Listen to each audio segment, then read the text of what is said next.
ওয়ালা তাত্তাবিউ খুতুওয়াতিশ শাইতান, খবরদার খবরদার খবরদার, শয়তানের কুমন্ত্রণাকে অনুসরণ করো না, শয়তানের রাস্তাকে তোমরা ফলো করিও না, শয়তানের রাস্তাকে তোমরা স্মরণ করিও না।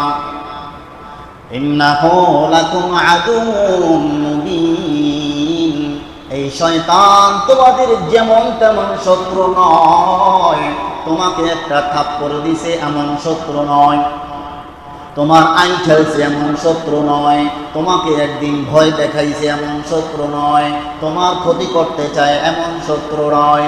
শয়তান এমন শত্রু, শয়তান তোমার এমন শত্রু, শয়তান হলো তোমার প্রকাশ্য শত্রু, শয়তান হলো তোমার চিরন্তন শত্রু, শয়তান হলো তোমাকে তোমার জীবন ধ্বংস করার মতো শত্রু, শয়তান হলো তোমাকে জান্নাত থেকে ফিরাইয়া জাহান্নামের মধ্যে নিয়ে যাওয়ার মতো শত্রু। এই জন্য শয়তানকে সাধারণ শত্রু ভাবা যাবে না, শয়তানকে সাধারণ শত্রু মনে করা যাবে না, তাহলে ভুল হবে। সাধারণ শত্রুদের সাথে আমরা অনেক সময় সামাজিকতা রক্ষা করার জন্য কথা বলি, অনেক সময় নিজের প্রেস্টিজ রক্ষা করার জন্য কথা বলি, সাক্ষাৎ করি, অনেক সময় রাজনীতির চাপে পড়ে সাক্ষাৎ করি, কথা বলি। কিন্তু শয়তান এমন একজন শত্রু, এমন একজন শত্রু, আল্লাহ তাআলা জানায় দিয়েছেন, খবরদার খবরদার খবরদার, শয়তানের কুমন্ত্রণাকে তোমরা অনুসরণ করিও না। এই শয়তান তোমার আমল ধ্বংস করে দিবে, তোমার জীবন ধ্বংস করে দিবে, তোমার দুনিয়া ধ্বংস করে দিবে, তোমার আখিরাত ধ্বংস করে দিবে, তোমার জান্নাত ধ্বংস করে দিবে, আল্লাহর সন্তুষ্ট ধ্বংস করে দিবে, রাসূলের ভালোবাসা ধ্বংস করে দিবে। এই শয়তান তোমাকে জাহান্নামে ঢুকাইয়া দিবে।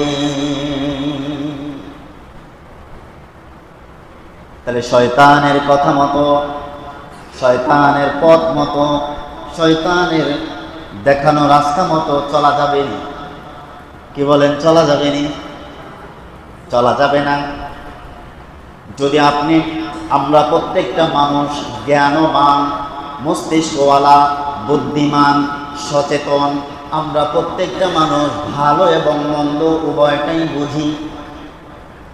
আমি যে মসজিদে আজান হওয়ার পর দুনিয়ার কাজের মধ্যে ব্যস্ত হয়ে রইলাম, আর কেউ বুঝুক আর না বুঝুক, আমার মনটা কিন্তু বোঝে এটা শয়তানের ধোঁকা। শয়তান আমাকে মসজিদে যাইতে দেয় না, তারপরেও শয়তানের ধোঁকায় পড়ে নামাজ আমরা কামাই দিয়ে দেই। তখন ওই ভাইয়েরা আমার বুঝতে হবে এটা শয়তানের ধোঁকা, শয়তানের ধোঁকায় আমাকে পড়া যাবে না।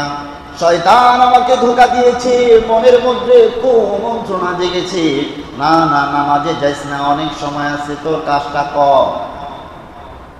তখন শয়তানের কপালে লাথি মেরে মসজিদে চলে আসতে হবে।